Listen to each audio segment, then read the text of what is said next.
Well, let's go back to the US now, where one of the worst school shootings in American history is unfolding. 27 people, 20 of them children, are dead after a gunman opened fire in Newtown, Connecticut, northeast of New York City. Now, joining us from the scene is ABC America reporter Mark Greenblatt. Mark, thanks for joining us. Can you take us through what happened this morning? Well, you know, it's about 4 o'clock in the afternoon here right now in Newtown, Connecticut. This morning, it all began to go badly. About 9:40 in the morning, that's when the first 911 call rang out, the first signs that there was a major problem here at Sandy Hook Elementary School. That's about a mile away from where we're standing, from where this park is right now. Police will not let us get closer than that to the school. But what we know is this: 27 are now dead. 18 of those children, many of them kindergartners. One of the victims here appears to be the mother of the gunman himself, who was a kindergarten teacher. And, you know, it's really just been a horrific afternoon all day here in this town that has really been nothing but a peaceful place, one of the safest places in America by many accounts. And this entire town has really been shaken to its core. Mark, we're only just waking up with this terrible news here in Australia. Many of us feel absolutely sick to our stomachs. I mean, how have the children responded while all of this was unfolding? One of the really scary things for them is when they heard gunshots ringing out, they of course didn't know how to respond.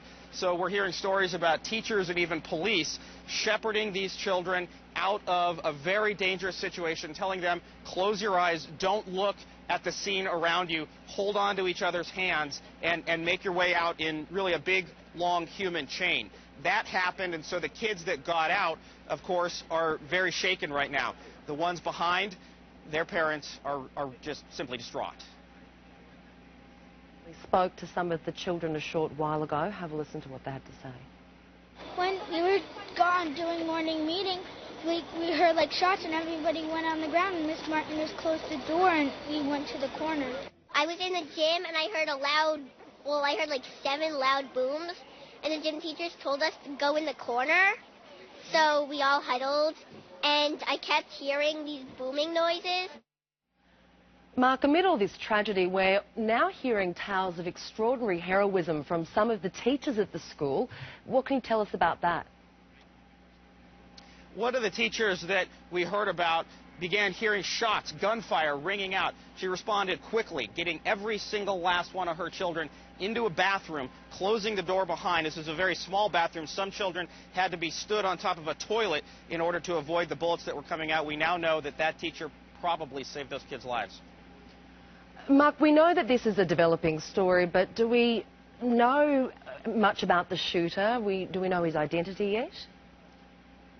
Well, we're starting to learn a lot, Sarah. One of the things we now know is he's 24 years old. His name's Ryan Lanza, is what authorities are telling us. We also know that he seems to have grown up in this town, even having gone to school here in this town. So essentially, some calling him now a homegrown terror. And one of the things that we're hearing about him is that while he was growing up, going through school here, he was essentially a nice kid, a nerdy kid is what we're hearing. So the last kind of person that his classmates would have expected to be responsible for something like what we're seeing today.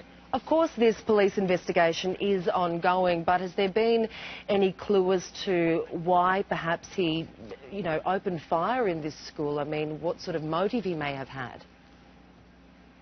It's really unclear right now. One of the things that we know, of course, is that his own mother, a kindergarten teacher here, is a victim. Many of her students also died in this shooting today. It's unclear if there was a problem with his mother. We know and are hearing reports that he had some kind of an altercation with the school's principal shortly before the shooting began. But these are the kinds of things, before we really know what the motive is, it's going to take a little bit of time for authorities to sort out. Sarah?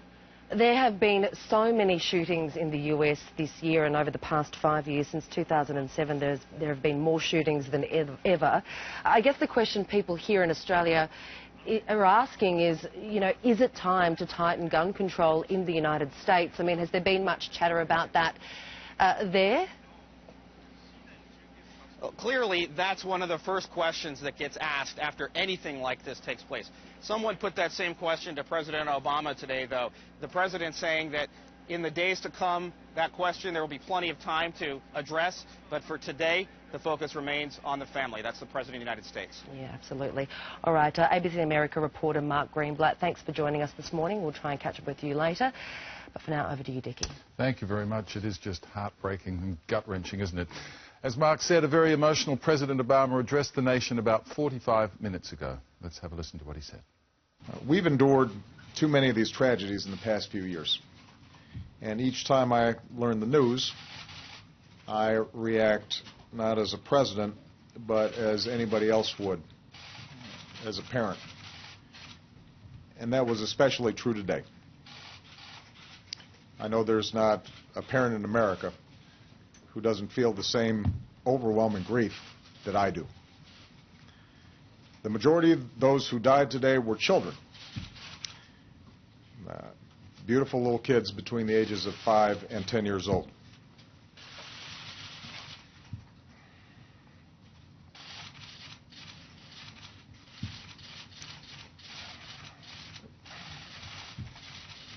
They had their entire lives ahead of them. Birthdays, graduations, weddings, kids of their own.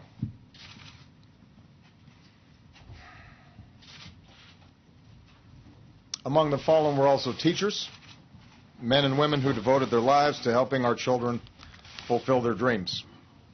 So our hearts are broken today for the parents and grandparents, sisters and brothers of these little children, and for the families of the adults who were lost. Our hearts are broken for the parents of the survivors as well, for as blessed as they are to have their children home tonight, they know that their children's innocence has been torn away from them too early, and there are no words that will ease their pain. A very emotional President Barack Obama speaking there. We will have more on that story as the morning unfolds.